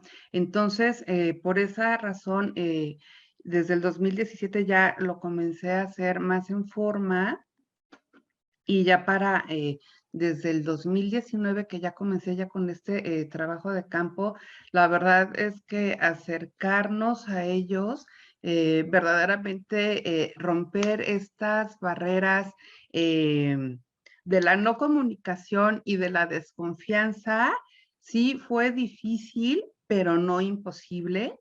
Y al final de cuentas, cuando te pones de tú a tú con ellos, fue una experiencia muy grata en donde pude compartir la mesa con ellos en sus talleres, en sus mismas casas.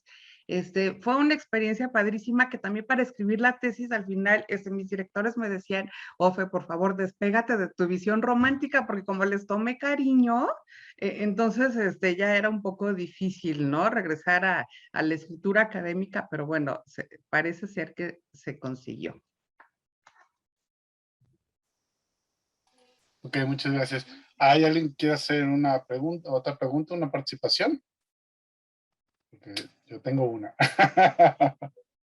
Bueno, lo que se animan, levante la mano, por favor, que quiera participar. Y mientras yo hago una, fíjense que bueno, no sé si sepan, yo un tiempo estuve trabajando cuestiones de artesanía. Y una de las cosas que observaba dentro del fenómeno tiene que ver mucho con el peso de los intermediarios, ¿no? Ya lo explicaba perfectamente Evelyn, también Ofelia hizo esa referencia cómo el intermediario, ya sea un intermediario particular o un intermediario incluso gubernamental, porque el gobierno también puede fungir como eso, juega un papel importante. Sin embargo, yo lo que quiero preguntarles a ambas, de acuerdo a la experiencia que tuvieron con el proyecto, a Evelyn desde el proceso de intervención y a Ofelia desde la observación,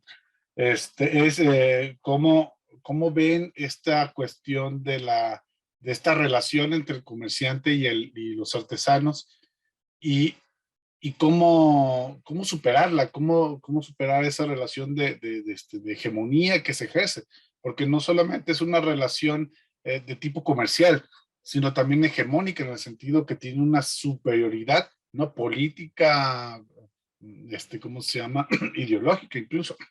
Entonces, de acuerdo a lo que ustedes observaron, ¿cómo ven esa relación? Repito, y cómo los artesanos podrían o pueden superar ello. Lo que quiera, Evelyn o Ofelia o las dos. A ver, si quieres, perdón, Evelyn, ¿ibas a No, no, hablar no, tú? adelante, Ofelia. Voy después de ti. Ok, ¿cómo poder superar? Bueno, es exactamente este tema de la explotación cultural, ¿no? Como parte de una apropiación cultural.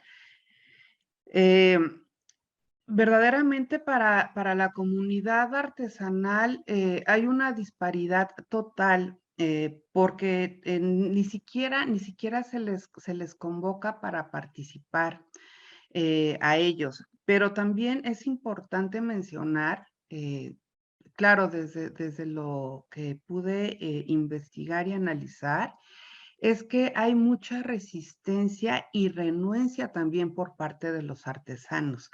Esto es que cuando comenzamos a hacer todo este trabajo de investigación y cuando se les preguntó de qué manera estaban ellos constituidos, si algunos de ellos estaban legalmente constituidos, ninguno de ellos lo está.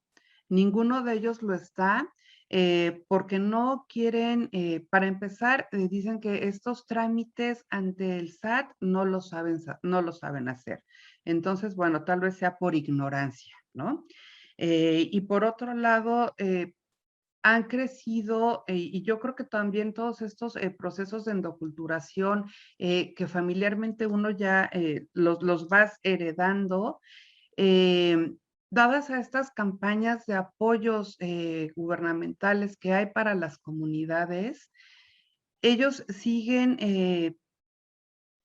recibiendo o siguen teniendo esta percepción de la figura paternalista de la clase política. Entonces, por un lado, se quejan, porque creo que también es importante hablar desde cómo los veo, se quejan de que no tienen ningún ejercicio ningún apoyo para su ejercicio artesanal, pero también tienen esta parte de resistencia y también siguen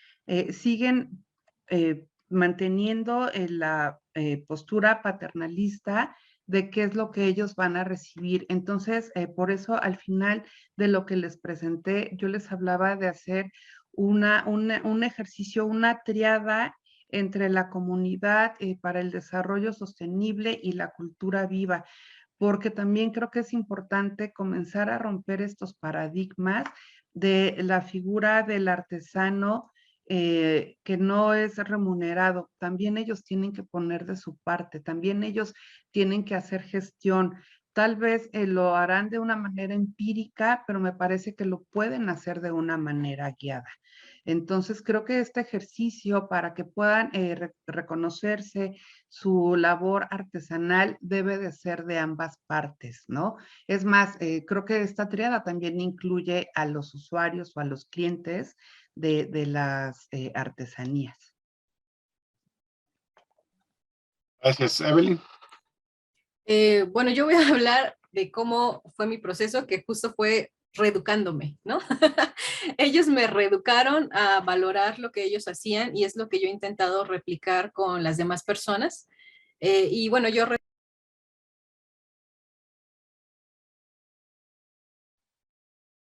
Te silenció.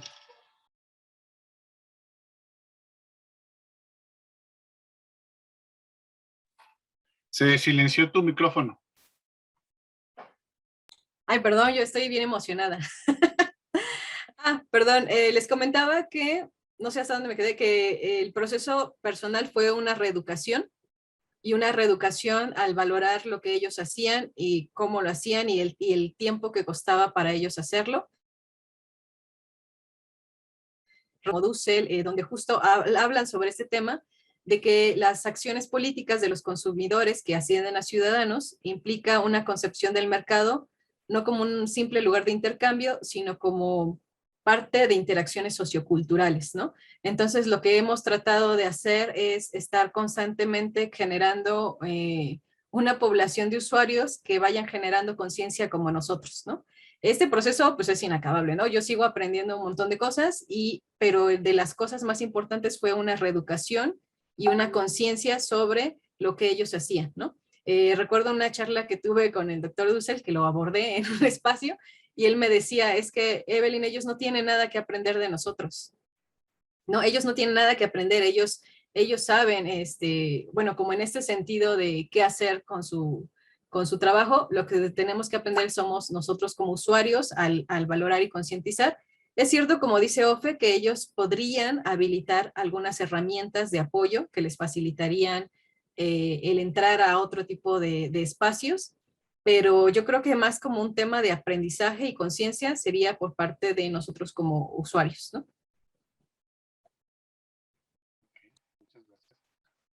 Bueno, ¿alguien de los asistentes, de los participantes quiere? Adelante, Paula. Gracias, José Luis. Muchas felicidades a las dos. Ha sido un gusto escucharlas a ambas y bueno, me gustaría mucho si nos pudieran compartir en un ejercicio de reflexión personal cuál es el principal aporte que cada una de ustedes vio en sus respectivos proyectos como profesionales de la gestión cultural y como profesionales de la gestión del aprendizaje en ambientes virtuales. Y mi segunda pregunta sería, ¿qué sigue para cada una de ustedes?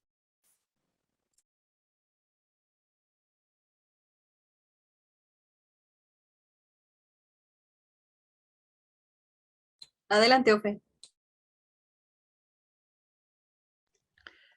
Muchas gracias. Te iba a dejar a ti primero la palabra, pero a ver, respondiendo, Paola, ¿cuál es el principal aporte a nivel local? Y te hablo por el tema de aquí, del estado de Querétaro. Creo que el principal aporte de una servidora es que sería el primer trabajo documentado a raíz de la patrimonialización de la muñeca Lelé. Sin temor a equivocarme, sería el primer trabajo documentado, porque si bien hay notas periodísticas, tanto en los periódicos, en YouTube o en cualquier otro tipo de medio de comunicación, como un trabajo de investigación a nivel posgrado, me parece que sería el de una servidora. Otro aporte, sin temor a equivocarme, también sería la metodología empleada, que si bien tuve que hacer uso de estos teóricos de la investigación cualitativa, al final de cuentas, el soporte que le di, más bien fue una creación de una propia metodología, porque ya les comentaba, ¿no? Que la comunidad artesanal al principio mostró fueron bastante resistentes, entonces tuve que hacer como el uso de estos recovecos para poder entrar en ellos. Entonces, principalmente el aporte sería que hay un trabajo documentado académicamente como investigación, y el otro sería la metodología empleada y aplicada para ello.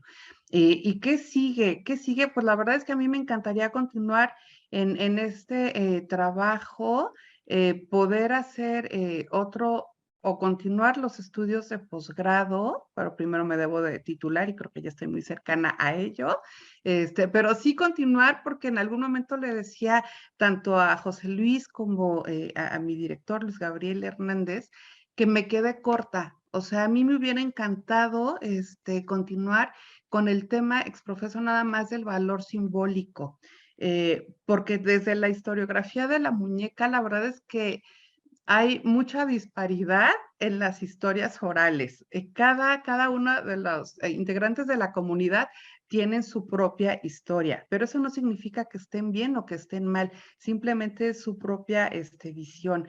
Y hablando de los bordados, ahí sí, nada más se mencionan como las fitoformas y las zooformas, pero de igual manera cada uno de los artesanos tiene su propia versión de las creaciones, ¿no?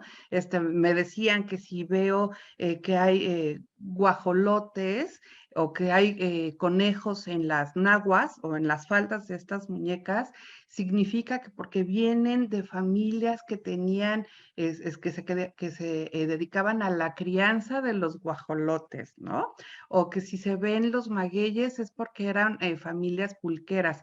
Pero eso es por un lado, porque otra artesana de igual manera me dijo que no, que si se ven estas plantas en las naguas es por la relación y la conexión que hay con la madre tierra.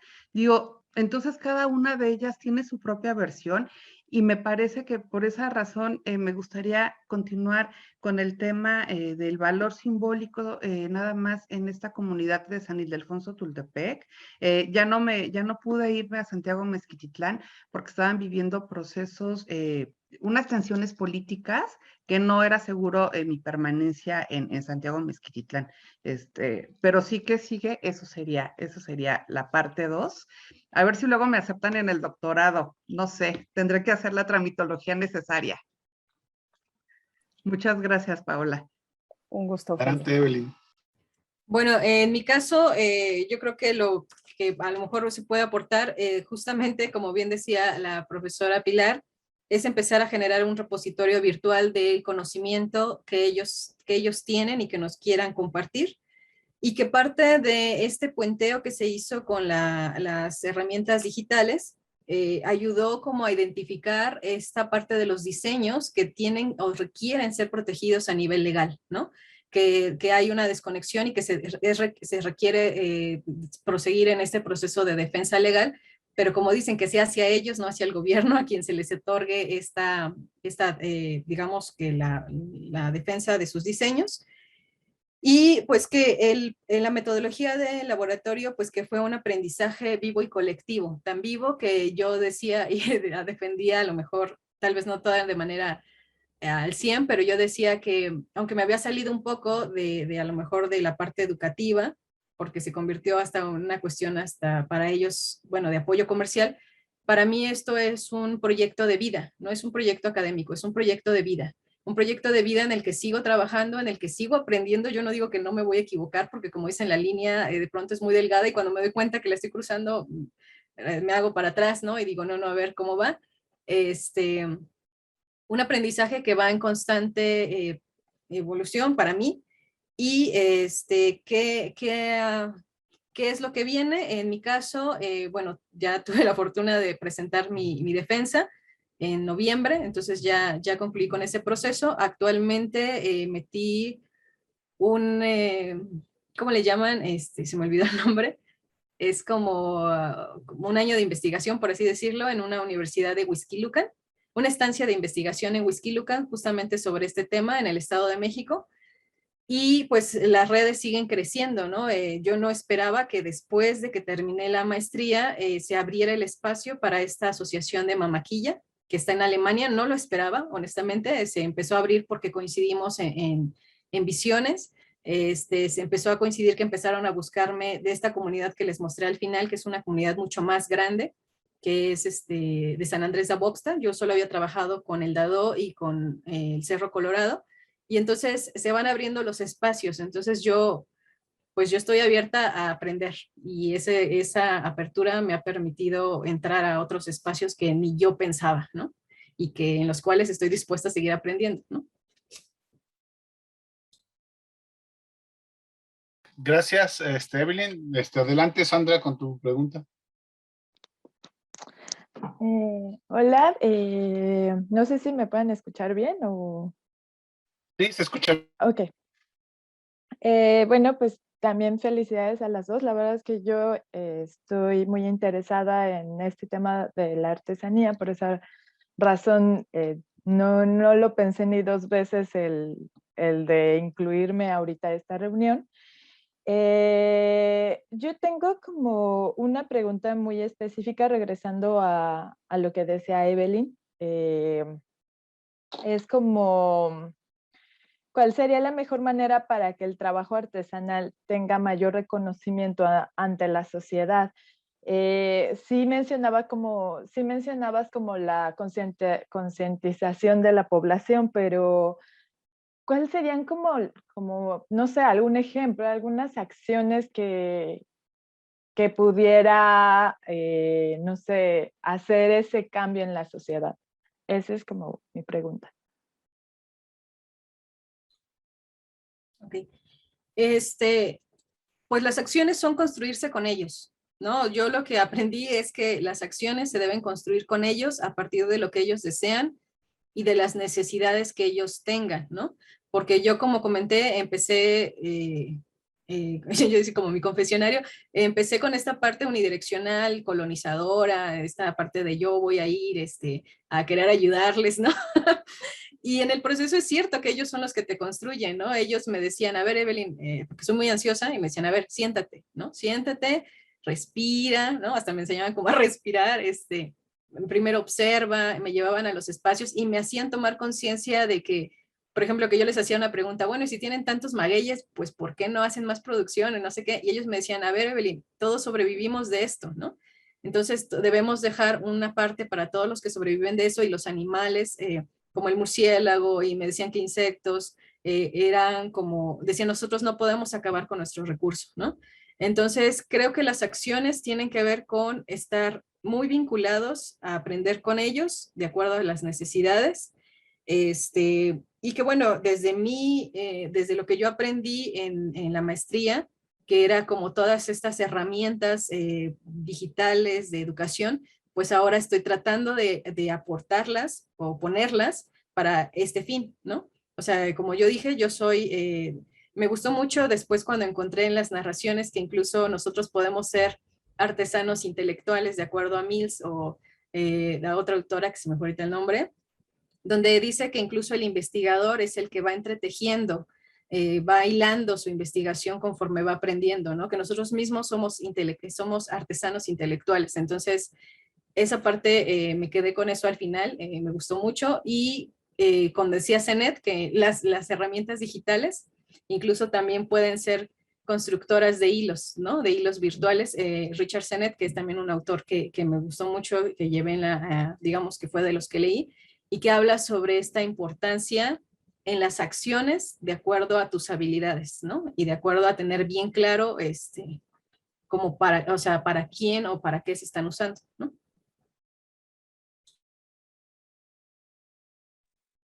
Gracias. ¿Puedo complementar ahí? Es justo lo que te iba a preguntar, que si había algo que quisieras comentar. Sí, a mí me gustaría añadir que también sería importante revisar cuáles son los medios de comunicación, más bien cuál es el modelo de comunicación que están otorgando justamente comunicación social desde las instancias gubernamentales, ¿no? Porque por lo visto acá a nivel estatal traen una cuestión que solamente es difusionista, pero ya les decía que lo hacen ver desde otro modelo que es transformador y participativo, que no tiene nada que ver. Y este tema de hablar del involucramiento de los medios de comunicación, de cómo inciden, también nos pudimos dar cuenta que esta cobertura por agenda de la patrimonialización de la muñeca verdaderamente se da por agenda. A los agentes sociales que entrevisté, que forman parte de algún medio de comunicación, la mayoría de ellos ya no regresó a cubrirla, y solamente de los entrevistados, solo uno quiso indagar más allá del tema, ¿no? Pero la cuestión es que también cómo mandan estos boletines de prensa, comunicación social, y entonces hay muchas veces que el mismo medio solamente copia y pega el boletín de prensa y que no le da que no le da el plus, ¿no? En su trabajo como periodista, no hace algo más allá. Entonces, en el caso de la muñeca Lelé, les puedo comentar que la mayoría de los turistas nada más llegan a Amealco de Bonfil, en donde Amealco de Bonfil es un intermediario de la muñeca artesanal, no es productor. Entonces, lo ideal sería que verdaderamente los medios de comunicación o que desde comunicación social de estas instancias gubernamentales verdaderamente pudieran decir desde fondo cuál es la raíz, ¿no? De lo que se debe o de lo que ellos necesitan comunicar, pero dejando atrás como esta hegemonía en su modelo de comunicación difusionista. Ok, muchas gracias. ¿Alguien más que quiera hacer comentarios? ¿Alguna sugerencia o observación de los temas que se han trabajado aquí, de las presentaciones? Nomás se oyen los grillitos. Bueno, pues entonces nos da Yo oportunidad sí para... quería hacer un comentario así súper rápido. Adelante, dale. Eh, no sé si suena un poco raro, pero pienso que los que vamos estudiando o tenemos proyectos similares en común en la UDG o no sé, ¿no? Yo creo que nos retroalimentaría muchísimo que se hiciera como un tipo de reunión para platicar sobre el tema que tenemos de interés en común. Como, no sé, eso es como algo que quería agregar y que se me estaba ocurriendo porque de pronto creo que nos vamos envueltos como en casos aislados, pero creo que hay mucho en común en varios proyectos y creo que podría salir algo interesante de enterarnos qué está haciendo los otros compañeros, ¿no? En qué están trabajando y así. Era un comentario. Muchas gracias, Elizabeth. De hecho, es muy pertinente porque fíjate que uno de los sueños dorados que hemos tenido desde hace años es crear justo comunidades de conocimiento, les llamamos, ¿no? Esto es a partir de objetos de estudio o de temas de investigación similares que podamos conjuntar gente, estudiantes, profesores, que puedan platicarse mutuamente, compartir bibliografía, participar mutuamente, no solamente de la licenciatura que se trabaja, del posgrado, sino entre posgrados y entre licenciaturas. Esperemos pronto poder llegar a hacer algo así, requiere una serie de circunstancias. Sin embargo, actividades como esta es como empezar a sembrar, ¿no? Y me encanta escuchar lo que dices porque justo nos hace confirmar esta necesidad no solamente en términos académicos de la docencia, ¿no? Sino también justo de los estudiantes y esto es muy lindo escucharlo. Pues no sé, ¿hay alguien más que quiera hacer algún comentario? Si no, para pasar ya al cierre del Pilar, sale nomás en Hola. breve. Sí, rápido. Sí. No, precisamente eso que Elizabeth Hola. dice, pues aquí se puede dar ya con Evelyn y con Ofelia, ¿no? Aquí están ambas trabajando patrimonio y matrimonio vivo, pues adelante. Sí. Hola, ¿Quién? hola, ¿me Isabel. escuchan? Soy Elizabeth. Sí, te escuchamos. Oye, soy Elizabeth, la compañera que hizo el comentario era otra, pero realmente estaba yo pensando, no hay una mesa de trabajo, no podemos organizar, como ven, yo soy vivo, como y respiro artesanía, desde mi plato en el que como, desde las tortillas a las que voy artesanal, o sea, soy artesanía total. Y también soy comercializadora y soy intermediaria.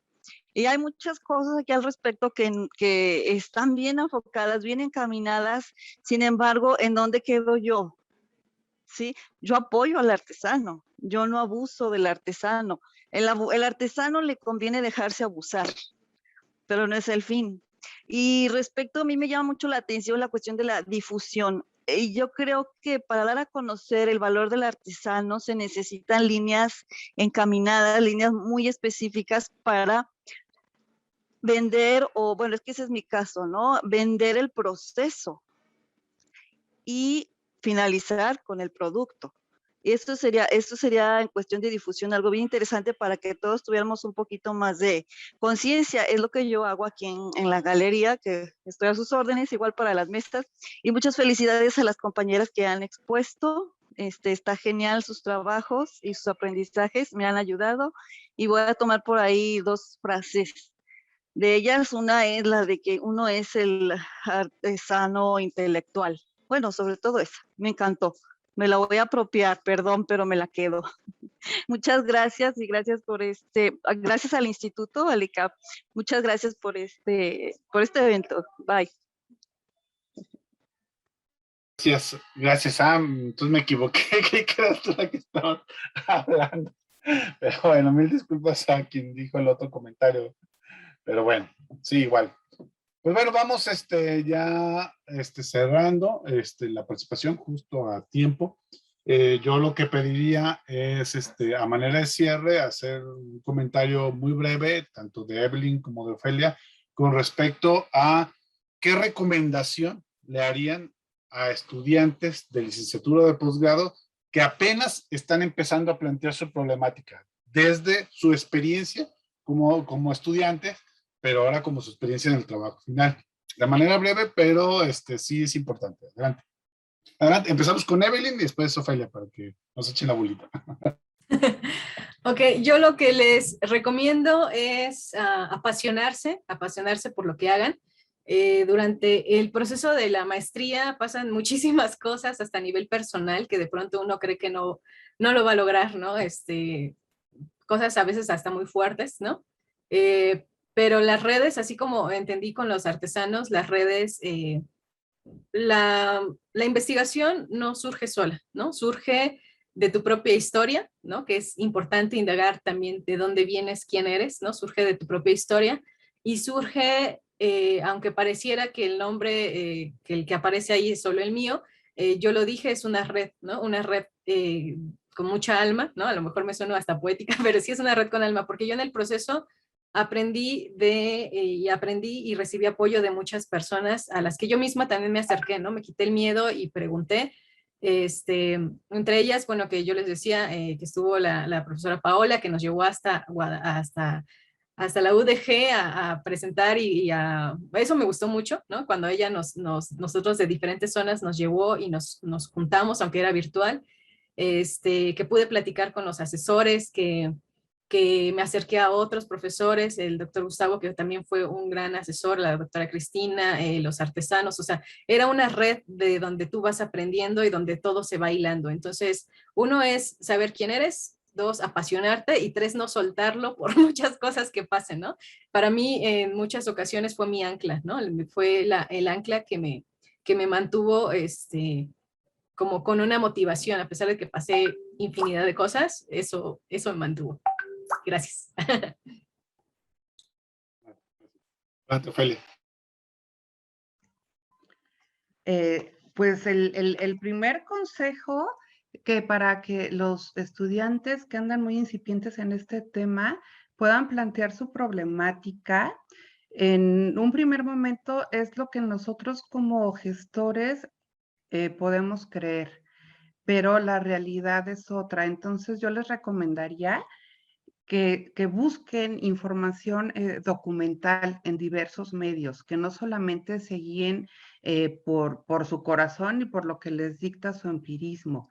Verdaderamente es muy importante documentarse, y más si su trabajo va a ser de investigación y no va a ser de intervención. Digo, en ambos casos es igual de importante poder informarse bien, y también hacer un trabajo de campo, hacer esta cartografía que sea a pie, pero como un investigador oculto entre ellos, también es muy necesaria. La verdad es que por experiencia propia lo digo y secundando lo que nos comentaba Evelyn, de igual manera este trabajo nada más aparece mi nombre, pero las redes de colaboración para hacerlo posible y llegar a concluirlo fueron muy, muy grandes. Entonces, trabajar y crear, para hacer estas redes de colaboración,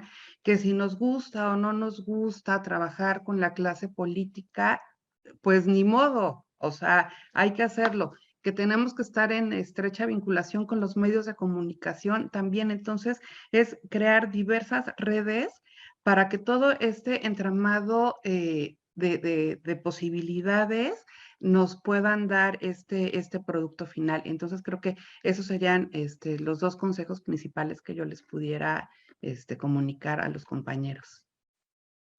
Gracias. Híjole, pues ahora sí que con tiempo exacto vamos a terminar, me parece muy bien. Muchas gracias, Evelyn, muchas gracias, Ofelia, por participar.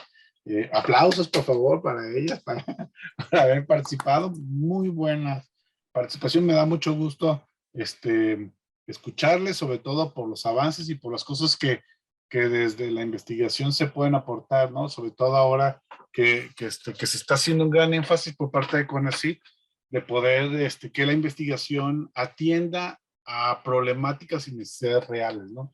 Y en ese sentido creo que hay bastante, nada más que hace falta justo este espacio, ¿no? De tal manera que no quede solamente en los procesos de titulación, sino que hay que empezarlo a socializar, documentar y darle seguimiento. Y que al final de cuentas esa es la gran aportación que tiene tanto ustedes como personas, pero también pues, la institución al dar seguimiento, ¿no? Pues muchas gracias, gracias por su participación a los y las participantes y pues les recuerdo que cada 8 días tenemos este seminario en la próxima sesión, va a ser también dentro de 8 días, en el portal del instituto estaremos informando, así que bueno, pues gracias.